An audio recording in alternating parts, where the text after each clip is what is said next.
Okay, story time. This here CSMO Cosmo, I think that's what brand it is. It says right there, made in England. It's the very, very first gyro I've ever had. And I thought I was hot shit when I got this gyro.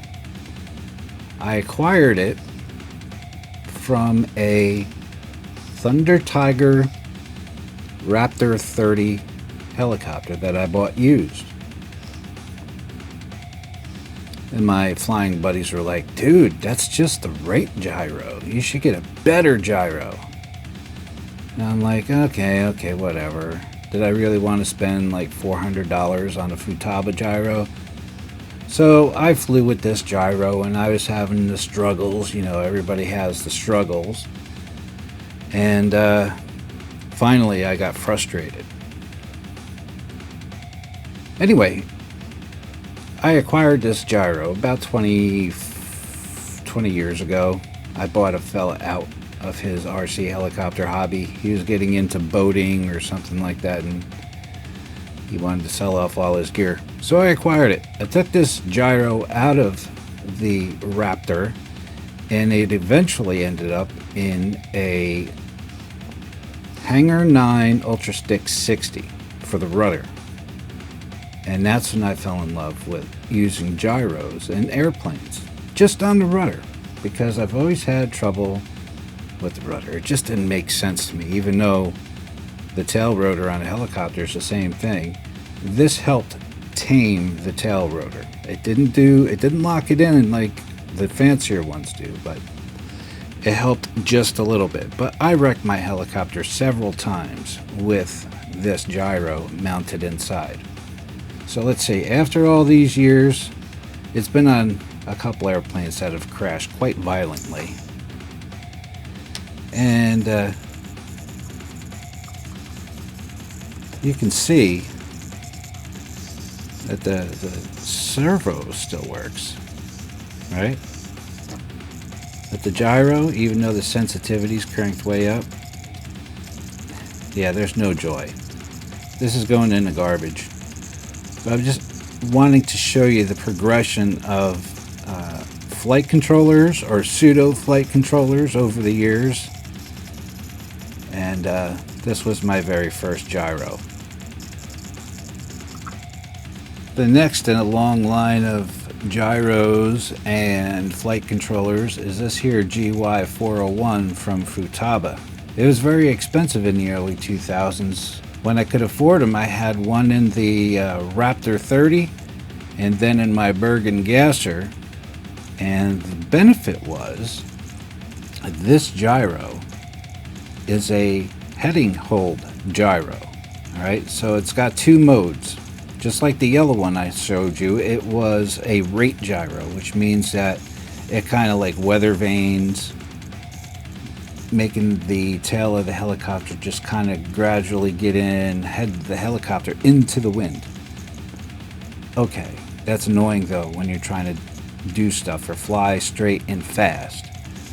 If you adjust the gain, which you can do remotely through the radio with this connector on a separate channel, you can convert this from a rate gyro into a heading hold gyro and adjust its sensitivity remotely with a dial on your or a slider on your transmitter. So after all these years, this gyro still works.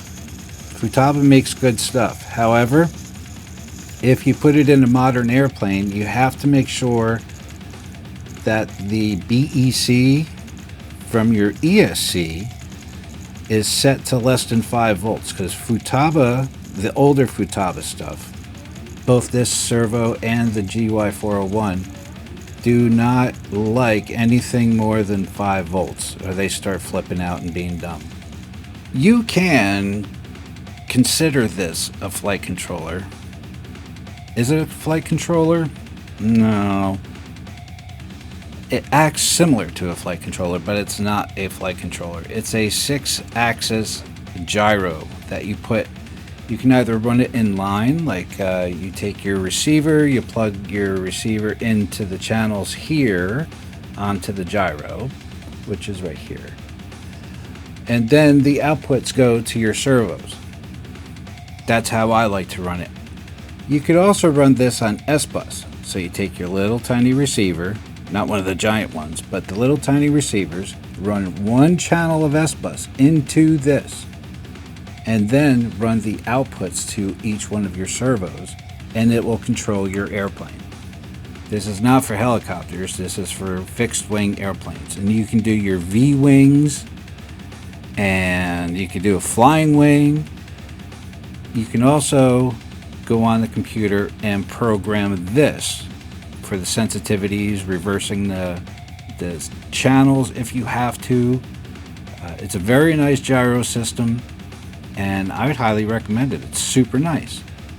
But that's not what we're getting to in this video. We're getting to how technology has changed in the quarter of a century that I've been married. Like I showed you, that CSMO gyro was just a rate gyro, and I think it was really expensive when they first came out.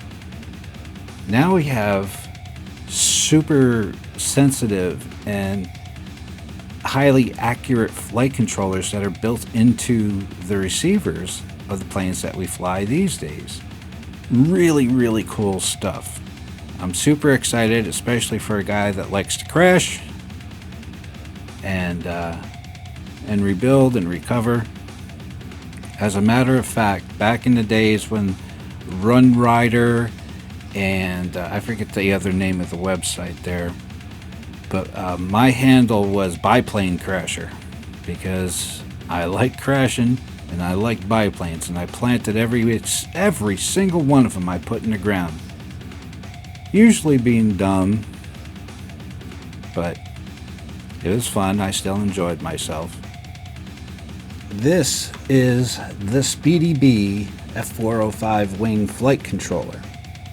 You can connect this to a receiver. I mean, it's got like 9 million mappable pins on here. And the benefit of this is you can use your DJI camera, and with the use of this here satellite receiver, it gets connected with one of these multi-pin connector wires, ribbon cables, whatever. Even if you have a receiver and gyro set up in your airplane, you can power this if you have the space and just use the information to be superimposed on your DJI or whatever other camera system you have. It's got the ports for whatever you need to do, the VTX and everything. Yeah, it's got all these connectors. And if you don't want to do that, you can use a different receiver system, plug into this, program it on the laptop, and you can actually fly an airplane with this system. It's got accelerometers and gyros inside.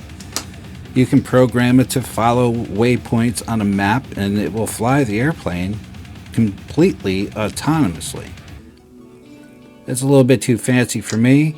It wasn't very expensive. I think this system all combined was about $100. All right, it wasn't very expensive at all. Look at this, an old Futaba non-gyro, non-stabilized receiver. That antenna lead goes on for, it's got to be 30 inches long. It's the old, that's a big one. Flew helicopters on this. At the time it was out, we all thought it was pretty badass. What else do we have? That's another one. Use this in an airplane or a helicopter back in the day. These are crystal receivers. You see there's no bind button on there, no LEDs. They were controlled by a crystal in your radio. And There's your crystal right there, the receiver crystal. And I was always frequency 47 back in the day. One last Futaba receiver from back in the day. They were getting a little bit smaller,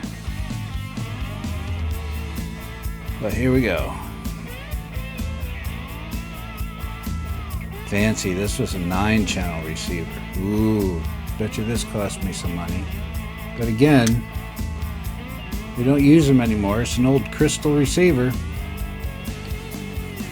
Frequency number 47 from back in the day with its gigantic antenna lead. There were also some other things that we used back in the day. This is like a self-leveling, not really self-leveling, but it was a gyro that would help you steady an airplane. It controlled only the ailerons and the elevator, no rudder control, because you basically just stick that, to center, and then this would level the airplane out to where it was set and bring the airplane back under control.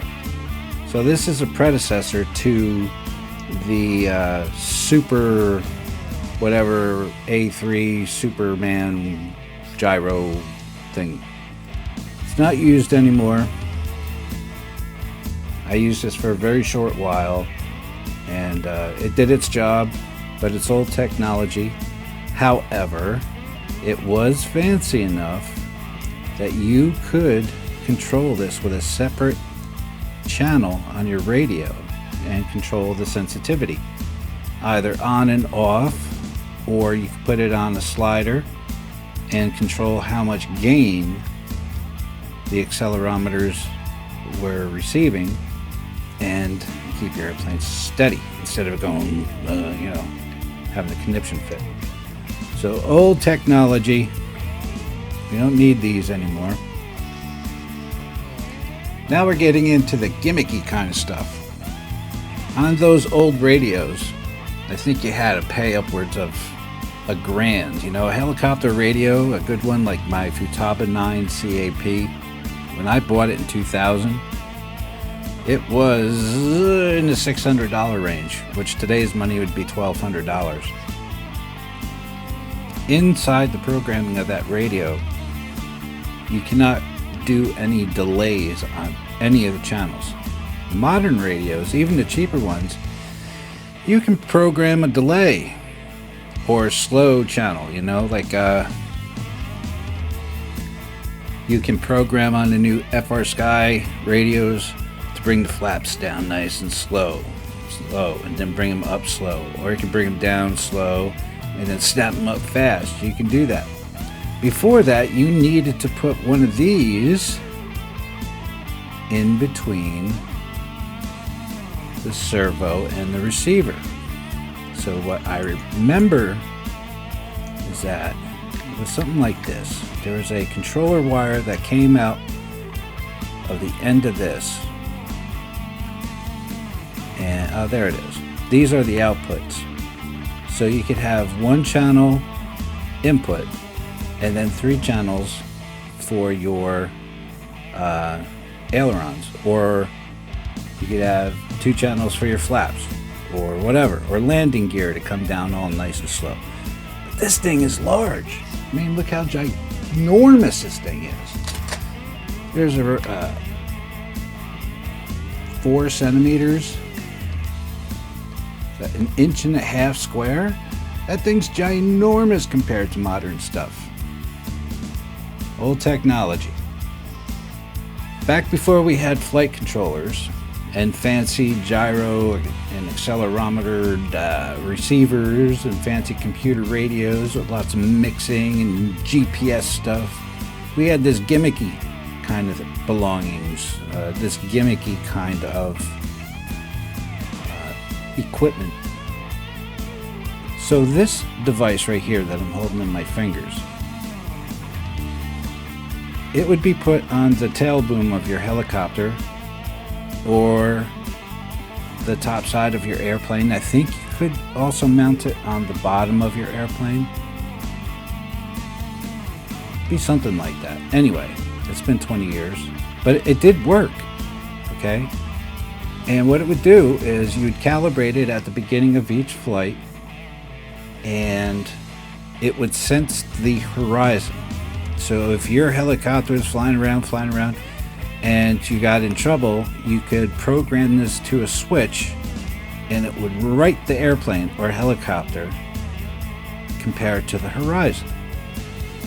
I think it also sensed the temperature between the ground and the sky, because the sky is usually cooler than the ground. And it would right the helicopter or airplane and save your equipment from crashing. All right? So that's going in the box of retirement.